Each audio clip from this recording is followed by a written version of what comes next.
There was no cure. There's nothing that could help these people or anybody else. I know you wish things were different. I wish things were different. But they ain't.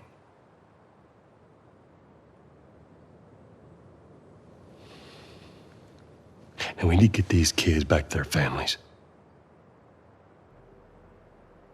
Is there something else you'd like to rehash?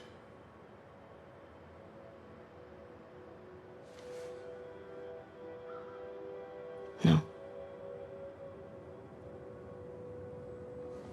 Good. What, you're gonna go now? Yeah, we have a lead. Like, at least just wait for Jessie to rest up. She could be gone by then. Ellie. We know her location. Maybe Tommy does too.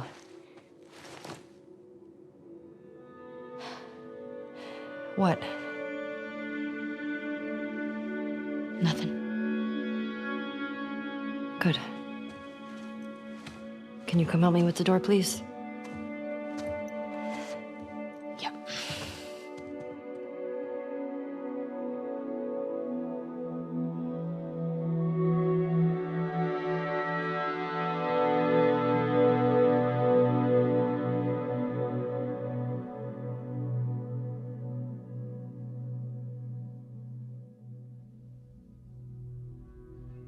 Welcome back to my series where I analyze scenes, characters, and other elements from The Last of Us Part 2 in order to deepen our understanding of storytelling, narrative, and game design. In my last video, I analyzed the Hillcrest chapter of the game, which occupies the first half of Ellie's second day in Seattle. Her mission brought her to the suburbs, hoping to find Tommy after hearing the WLF talk about a lone male trespasser in the area. Instead, she'd run into Jesse, who had traveled to Seattle when he learned Ellie and Dina had left Jackson. After narrowly escaping an onslaught of WLF soldiers and infected, Ellie and Jesse made their way back to the theater to reunite with Dina. Today I'm going to talk about the second half of Day 2, which takes Ellie to the Lake Hill Seattle Hospital to find Nora in the hopes of getting information about Abby. This sequence actually consists of 2 chapters of gameplay, the Seraphites and The Hospital. As you can imagine, the Seraphites chapter is Ellie's first run-in with the extremist cult after coming across their handiwork the previous day. Who do you think it is?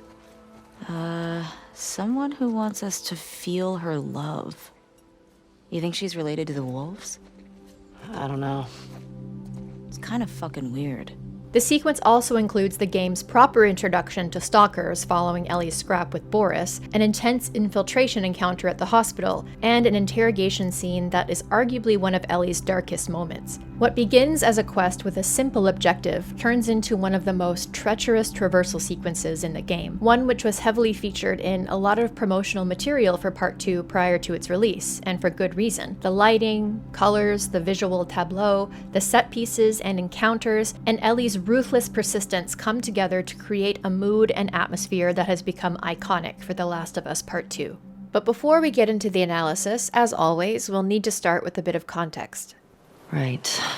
If I follow Route 5, that should take me to the hospital. By the time Ellie sets off to find Nora, it's almost hard to fathom that this is the same day as our morning errand in Hillcrest. For the player, we've just returned to the present from the Finding Strings flashback, where an emotionally distant 17-year-old Ellie accompanied Joel on patrol through an infested hotel. We started to see the effect that Joel's lie had on their relationship as time went on and Ellie grew up, the building tension culminating in a loaded scene where she attempted to confront Joel about what really happened at the Firefly Hospital, and with Joel digging his heels in and lying to her again. With this flashback in mind, some players may wonder, maybe not for the first time, what exactly Ellie knows about that night. Some assumed from the beginning that Ellie knew already, and that was the reason for her rift with Joel. Though this seems logical, maybe even obvious in hindsight, the exact circumstances about what she knows and how she found out remain ambiguous at this point in the game. Ellie, meanwhile, is heading back out into Seattle with a fresh sense of urgency. Before receiving the new lead, she'd been isolating in the projection room and tending to her own wounds, having left Dina and Jesse to their fond reunion, and was ruminating on another time in her life when she'd been feeling alienated and insecure. As it was then, her sense of isolation isolation is growing. She feels alone in desiring justice for Joel and knows that Jesse's presence and Dina's condition means she's running out of time to secure it. Galvanized by receiving the first lead about the Salt Lake crew since finding Leah's corpse at the TV station, Ellie immediately sprang into action, to Dina's quiet consternation. Much like someone who struggles with addiction, Ellie has learned how to get her next fix,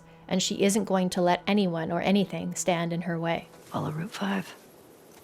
Track down Nora. Get her to tell me where Abby is. Easy.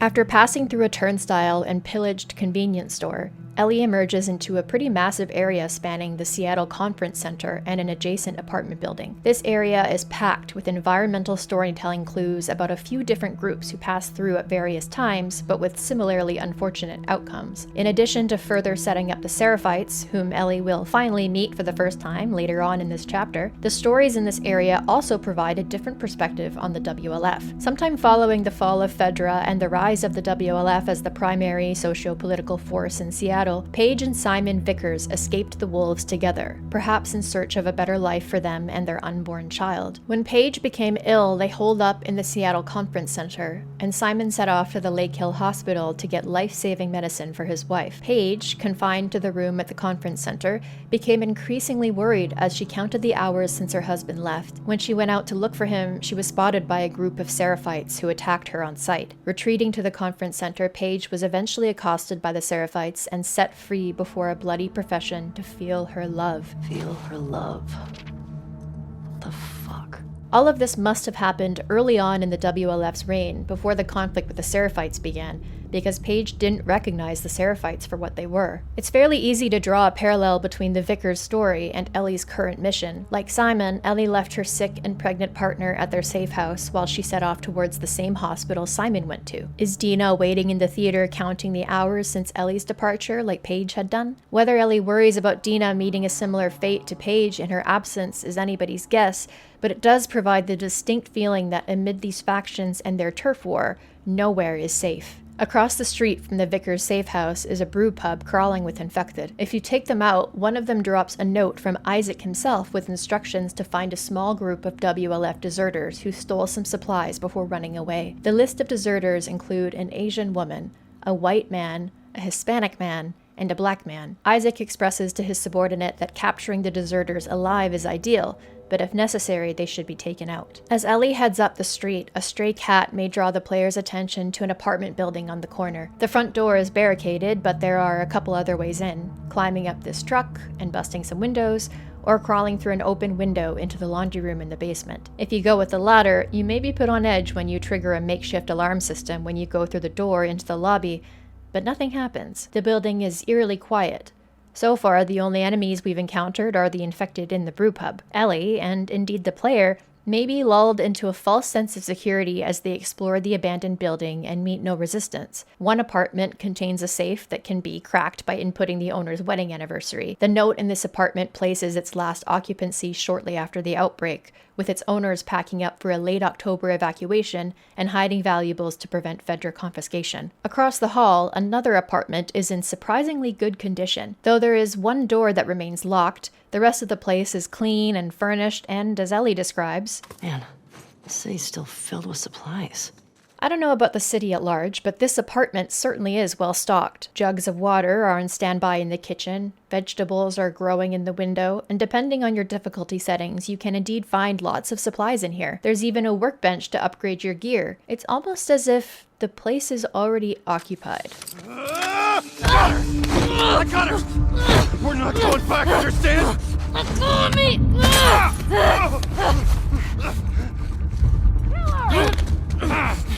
Let him go! Jesus. What the fuck, people?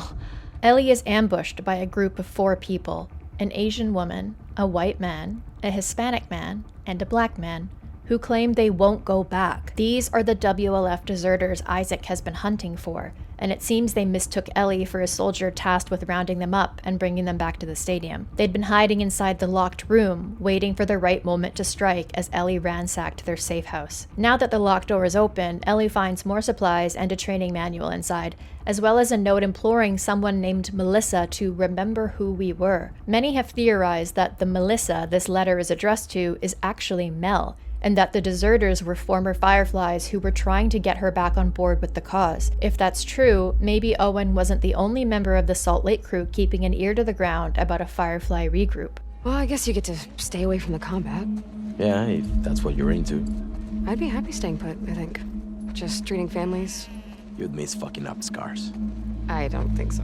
The story about the deserters conveys the idea that not every member of the WLF is on board with the group's actions and values, that this faction is indeed made up of individual humans capable of thinking for themselves. Whether Ellie takes this to heart is doubtful, considering it's easier for her to view the WLF as a monolithic entity that was culpable in Joel's death simply by being associated with Abby. Ugh. You thought I was a wolf? It also calls to mind Adam and Sydney's departure from Jackson, which Ellie had been reflecting on before embarking on this mission. The teenagers had run away to try and help survivors in the wild as a way to cope with the guilt they felt for living a comfortable life in Jackson while others suffered. Ji So, one of the deserters, expressed similar sentiments in her letter to Melissa and said that she'd rather take a chance on the rumors she'd been hearing of Firefly activity down south over Isaac's fanaticism. She said that though the WLF had taken the ex-Fireflies in, they are not their people. Those were your fucking people. You're my people. How do trespassers even get in? Same way the deserters get out. If you ask me, deserters are the worst. I don't give a fuck. They don't want to be here, then they don't want to be here. They're fucking traitors. At least with scars, you know what you're getting.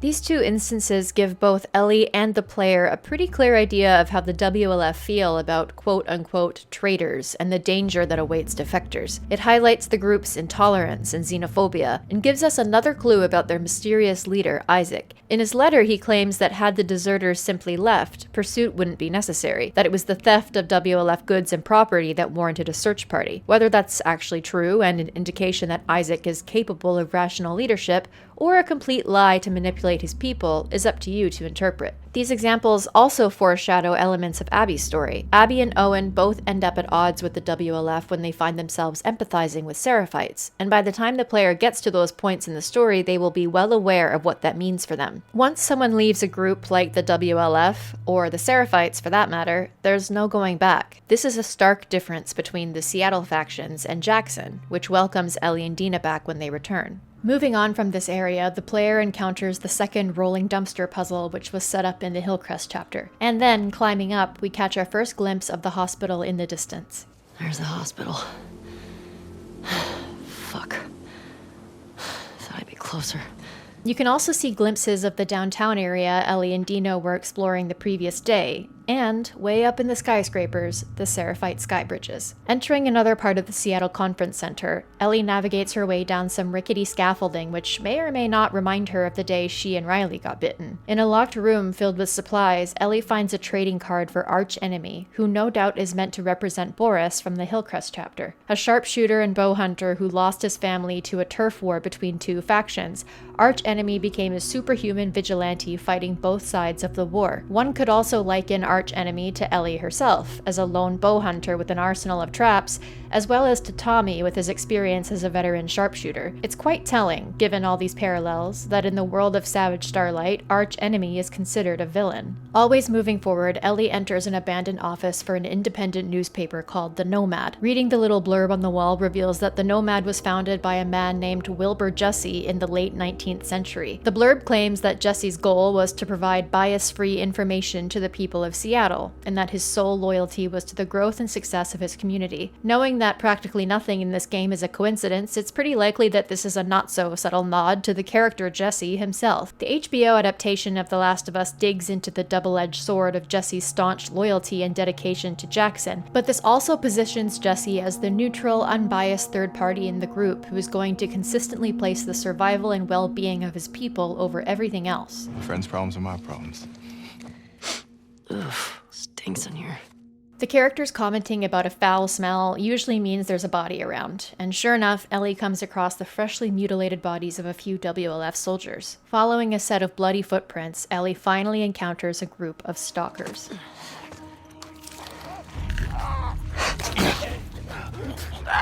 Stalkers. Fuck. This creepy and passive strain of infected were given an upgrade from Part 1. They're now intelligent and completely silent, not appearing in listen mode, and have a nasty habit of sneaking up behind the player. More so here than in the other encounters thus far, you can really feel how alone Ellie is in this sequence. The tables have turned against her, whose usual MO is stealth and nimbleness, and if she isn't careful, she could find herself surrounded on all sides by the enemy. The hunter becomes the prey as Ellie makes her way through the infested newspaper office, and the encounter culminates with her and a persistent stalker plummeting into a raging ravine which dumps her unceremoniously into a portion of Seattle's sewer system. Fuck Seattle. A big chunk of this level was eventually cut from the game, but it's now playable as a lost level in The Last of Us Part 2 Remastered. As Ellie desperately tries to make her way out of the sewers, she's forced to crawl through a number of small tunnels as she gets increasingly panicked. This would be a really shitty place to die. In the last one, as she's attempting to squeeze past a mummified clicker, a flicker from her flashlight momentarily convinces her she's seeing Joel's beaten and bloody face instead. Apparently this part was cut from the game because Naughty Dog wanted to preserve Ellie's flashbacks of Joel for the farm chapter, once the symptoms of her PTSD have fully manifested and she isn't myopically focused on one singular goal. But beyond this, I think it was a smart choice to bump Ellie's PTSD to the farm chapter, because I believe Ellie is much more affected by her own actions than actions others make against her. What Ellie ends up doing in Seattle traumatizes her even more than witnessing Joel's death. Her flashbacks take her back to that moment because it was the catalyst for her unraveling, the last moment she recognized herself. One of her journal entries at the farm recounts an outing with JJ where she was able to forget about Seattle for a time and how nice that was. Compare this to an earlier journal entry she wrote on her way to Seattle, where she mentioned momentarily forgetting about Joel and then feeling guilty after. After all we've been through. Everything that I've done. In another part of the sewers, as Ellie is looting supplies in a small storage area, a stalker breaks out of the wall to attack her. Later on, as she's navigating her way out, the game prompts the player to balance as Ellie crosses a narrow pipe. Both of these are teases for gameplay to come. Much, much later than the player can even imagine at this point. Alright. Where the hell did I end up? Finally emerging from the sewers, Ellie tries to get her bearings. Though her unexpected detour through the sewers may not have been entirely ideal, it did carry her much closer to her goal. She's only a few blocks away now. All she has to do is... cut through the park. A sentence which likely strikes fear in the hearts of anyone who knows what's coming.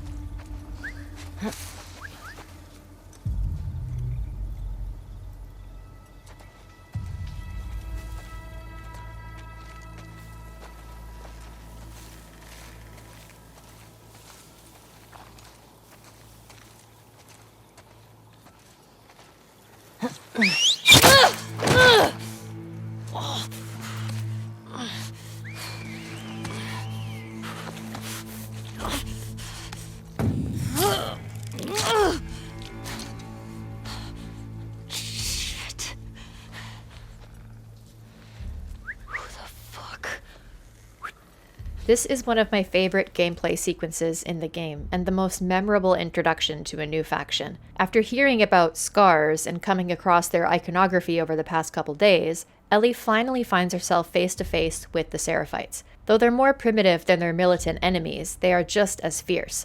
The Seraphites' signature communication style, conveyed through a series of whistled signals, is unique and terrifying. Jesus. These must be the scars. Doesn't matter. Hospital. Before we move on, I just have to say that I truly think this is one of the most beautiful sections of the game. Like, if I had to choose a level that epitomizes the aesthetic of The Last of Us 2, this would be it. The contrast of the burning vehicles in the twilight, the fog, the ferns, it's just gorgeous.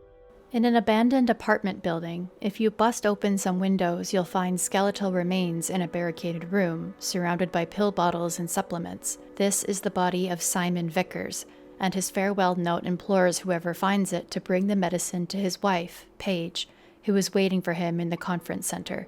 After escaping from the Lake Hill Hospital, Simon had been pierced by an arrow while traveling through the woods and hearing whistles. His parting wish is for his wife to give their child the name they'd picked out. I guess we'll never know what it was.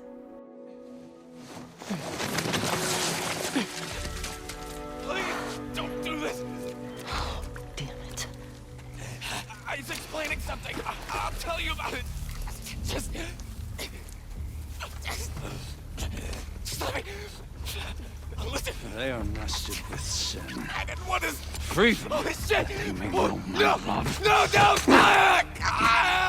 By now, the player is pretty familiar with the Seraphites' bloody rituals, but this is the first time we see it in action. We'll learn from Lev later on that the practice of lynching and quartering people wasn't taken up until after the Prophet's death, when the Council of Elders began repurposing the Prophet's words to justify these horrific acts of violence. Free them so they may know my love likely didn't initially mean kill non-believers, but it goes to show how over time words can be twisted to serve a particular agenda. The plan that this WLF soldier mentioned, of course, is the incursion that Isaac is planning on Seraphite Island the very next day. The Seraphites would have done well to heed his warning, but were too preoccupied with completing their ritual. It's clear that the conflict between the wolves and the Seraphites is escalating, and Ellie has found herself smack dab in the middle of it. And now she has witnessed firsthand exactly what fate awaits her if she gets caught by these people. Fuck, more of them. Where are they coming from? Ellie fights her way through squad after squad of Seraphite warriors until she meets the first Seraphite brute in the game.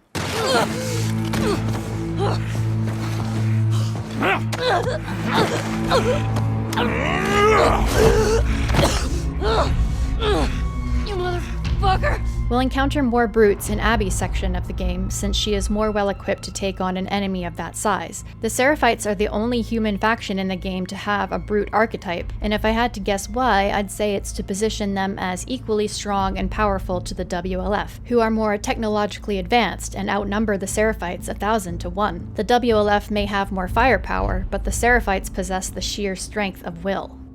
Better still be there, Nora. Out of reach of the Seraphites, Ellie passes through a flooded area in the final stretch of her trek to the hospital. In an abandoned Weston store, Ellie finds a note from someone who voluntarily joined the WLF in order to save himself from the Seraphites, whom he referred to as a crazy cult. This calls to mind some of the notes in the Hillcrest chapter, where residents had been pressured to relocate to the stadium for protection. It seems as though offering protection was the WLF's primary method of recruiting people, and many in outlying neighborhoods had little choice but to join up or die at the hands of the Seraphites. After this, Ellie finally arrives at the Lake Hill Seattle Hospital. Did you find her yet? Shit. Escaped while no one was looking. We're searching the area, just in case she's still around. Isaac's not happy about it. No shit. Please don't look over here. Escape. What the fuck are they talking about? We'll of course find out much later that they're talking about Abby herself, but more on that in a little bit. Don't make a fucking sound. Hands up. Easy. Easy. Do you know a girl named Nora? Sure, yeah. Where is she? In the hospital. Where in the hospital? Yeah, they're clearing out the upper floors. She's somewhere in there.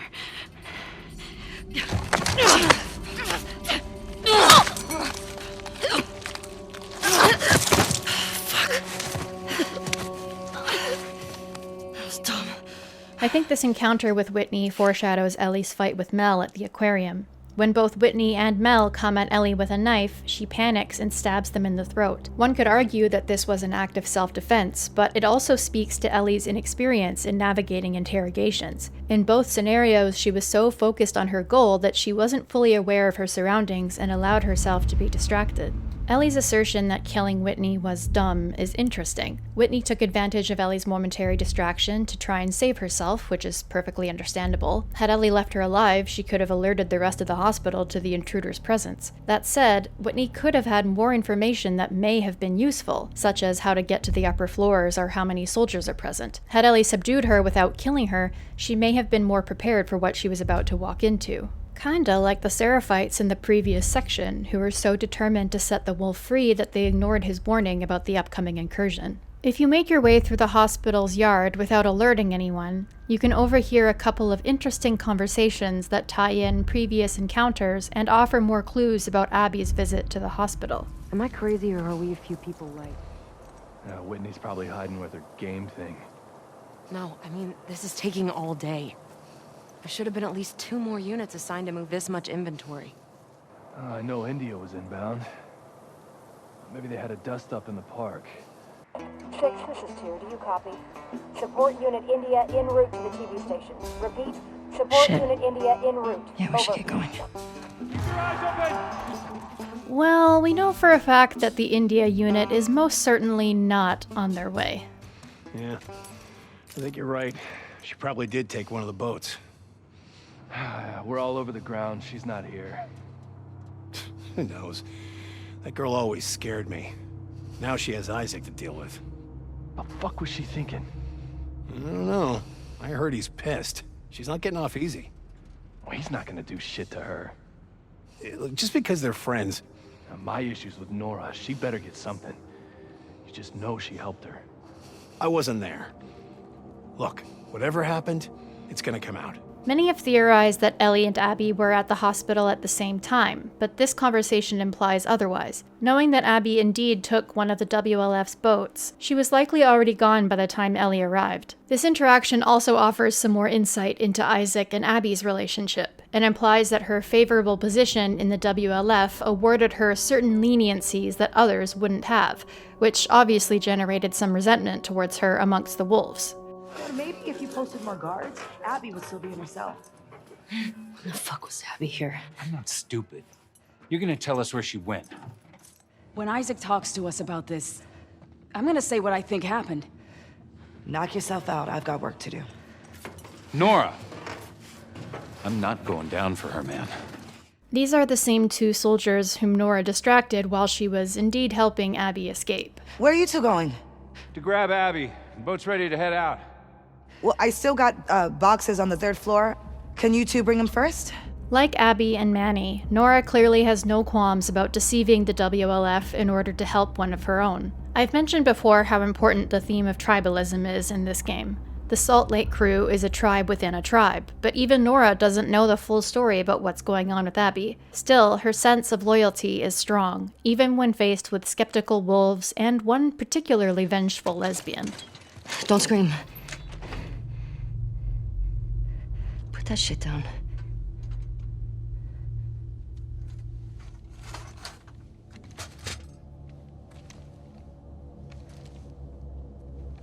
You remember me?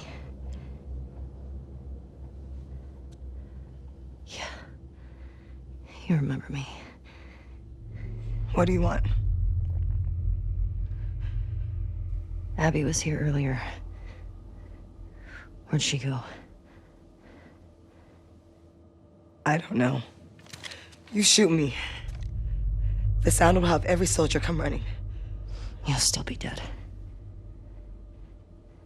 Tell me where she went and I'll think about letting you go. We could have killed you. Maybe you should have. Or maybe you should have stayed the fuck out of Jackson. Where's Abby?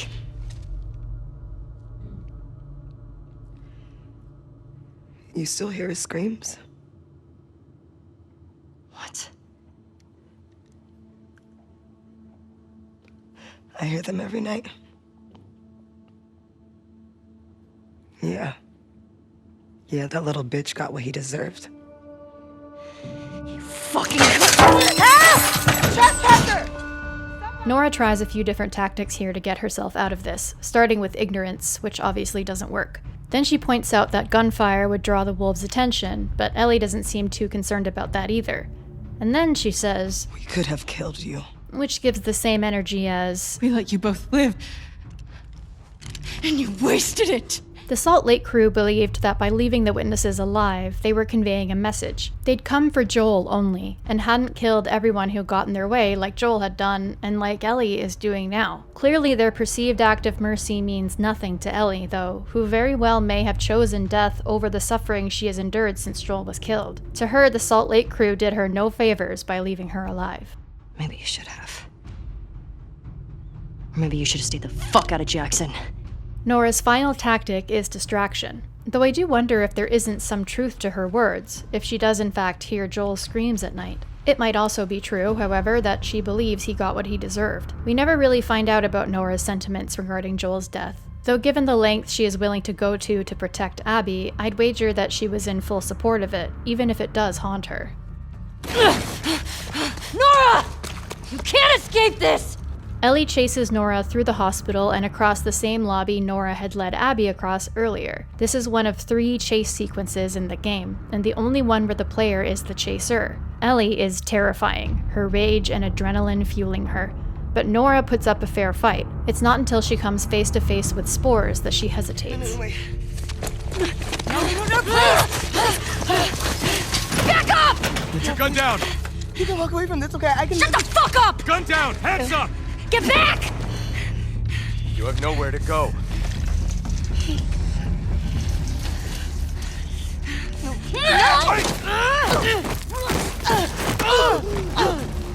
Get downstairs!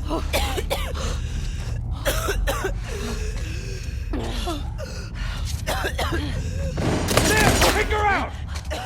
Matt's gone!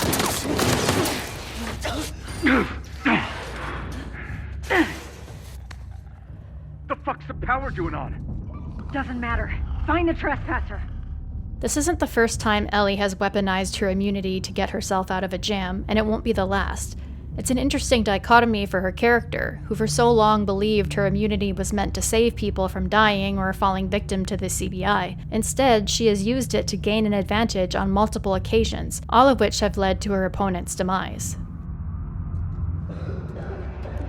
Ellie follows the sound of Nora coughing and gasping amongst the spores, eventually pinning her down in a hallway drenched in red. Hi, Nora. Oh, God. Oh, God. Just like Abby's descent to Ground Zero echoed a physical descent into hell, this hallway, I think, represents Ellie's emotional and spiritual rock bottom, thus far at least. With the flashing red light and medical detritus around, in hindsight it's impossible not to think of a similar scene in a different hospital where another young woman encountered her own personal hell. Like Abby, it's poetic that Ellie's mission brought her back to a hospital, only this time, she is the one on a murderous rampage. Where's Abby? You're breathing spores.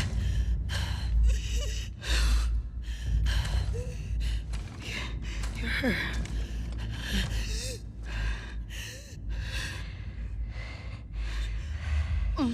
You Firefly?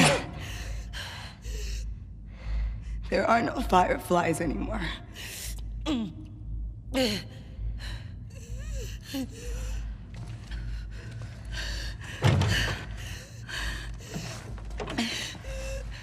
Where's Abby? Remember that on a first playthrough, the player doesn't know at this point exactly what Ellie knows about the Firefly Hospital. Some might even imagine this to be a revelatory moment for Ellie, a chance to finally get some answers, but she goes right back to the task at hand as if she doesn't care, as if she already knows, and is doing this anyway. I'm fucking dead anyway. Why would I tell you anything? Because I can make it quick. Or I can make it so much worse.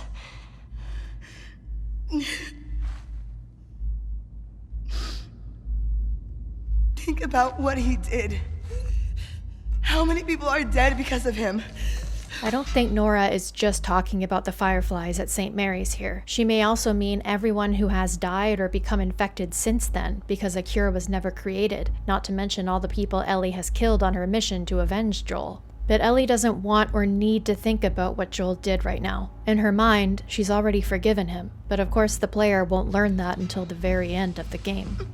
It's your last chance.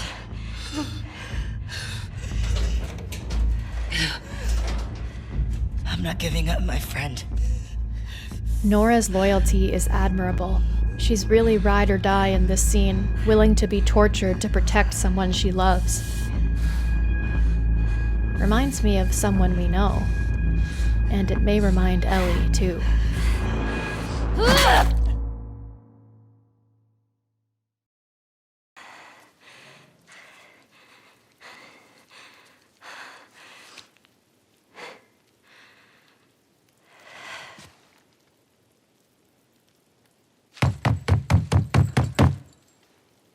It's me.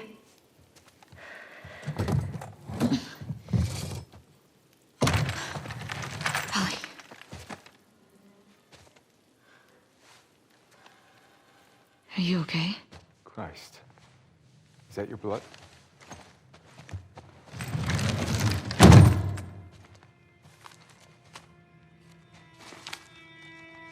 She's hiding out in this aquarium. Okay. Come on. Let's get you cleaned up.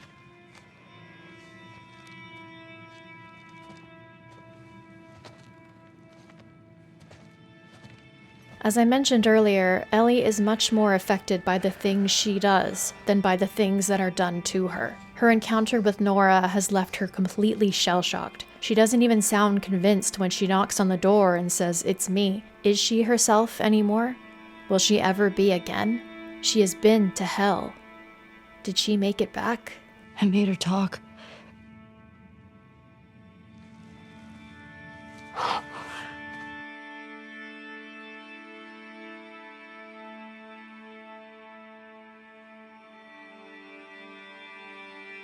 In Ellie's mind, the road to the hospital was paved with good intentions. She took out countless Seraphites and WLF, rationalizing this in her mind as having removed a few bad actors from existence, and managed to get the information she needs to avenge Joel, because she believes that's the right thing to do. She believes Joel would have done the same thing for her if the roles were reversed. What she hasn't realized yet, though, is that Joel wouldn't want this for her. He wouldn't want her to rip herself apart or put herself in danger for the sake of revenge, especially for him.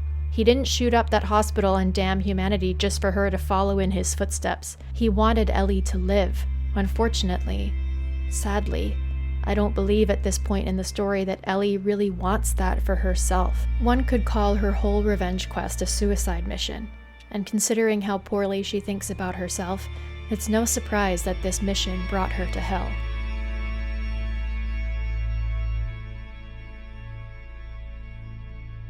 Thank you so much for watching this video and for your patience while I produced it.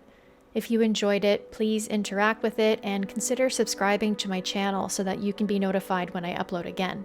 I also have a Buy Me a Coffee linked in the description if you feel inclined to caffeinate me whilst I create my next video. I deeply appreciate everyone who has supported my channel and my content so far. Your comments and feedback really motivate me to keep going. Thank you so much again, and until next time, endure and survive.